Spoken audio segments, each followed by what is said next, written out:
আমার বাড়ির আশেপাশে থেকে শুরু করে দেশের বিভিন্ন এলাকার তেল পাম্পে যে অবস্থা দিন দিন দেখতেছি, সেটাতে আপনাদের সবাইকে দাওয়াত দিলাম আমার এলাকার তেল পাম্পে এসে তেল কিনতে।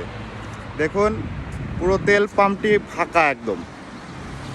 তেল সমাচার এমন একটা পর্যায়ে দাঁড়িয়েছে এবং বাংলাদেশে, যেটা কল্পনারও বাহিরে। দেখুন আমাদের এলাকার তেল পাম্পটি কত ফাঁকা।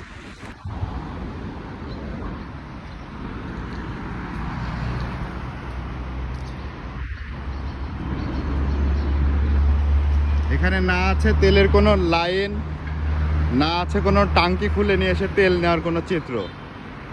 দেখুন, সবাইকে দাওয়াত দিলাম, আপনারা যা তেল নিতে চান তারা আমাদের তেলের পাম্পে এখানে চলে আসুন।